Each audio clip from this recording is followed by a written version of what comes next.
कल्याण डोंबिवलीतील राजकारण पाहून शिसारी आली। आधी लवचिक भूमिका घेणाऱ्या राज ठाकरेंची उद्विग्नता। 20 वर्षात उद्धवांनी मला खूप काही उमगलंय। बाळासाहेबांच्या जन्मदिनाच्या कार्यक्रमात बोलून दाखवली खंत। 2 गुजरात्यांकडून आपल्याच माणसांवर घाव घालण्यासाठी आपल्याच माणसांचा वापर। उद्धव ठाकरेंचं नाव न घेता मोदी शहांवर आणि शिंदेंवर निशाणा।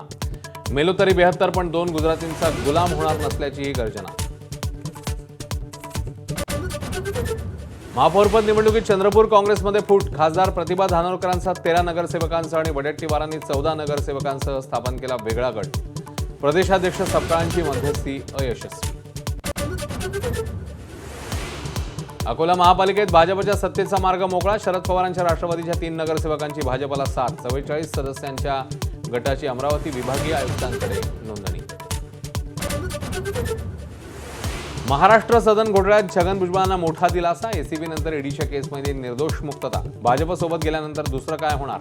ठाकरेंच्या शिवसेनेचा हल्ला। महापालिकेप्रमाणेच जिल्हा परिषद आणि पंचायत समितीमध्ये स्वीकृत सदस्य असावेत। महसूल मंत्री बावनकुळेंचा प्रस्ताव। इच्छुकांच्या बॅकडोर एंट्रीच्या प्रयत्नावर विरोधकांची नाराजी।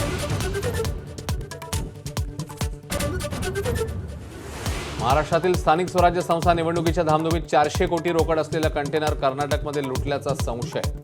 नाशिकमधल्या तरुणाच्या अपहरणानंतर पोलिसांकडून तपास सुरू। वसंत पंचमीच्या मुहूर्तावर सनई चौघड्यांच्या सुरात विठ्ठल रुक्मिणीचा स्वर्गीय विवाह सोहळा। हजारो भाविक लग्न सोहळ्याचे साक्षीदार। हिमाचल प्रदेश, उत्तराखंड आणि जम्मू काश्मीरच्या खोऱ्यावर बर्फाची चादर। अनेक ठिकाणी जनजीवन विस्कळीत।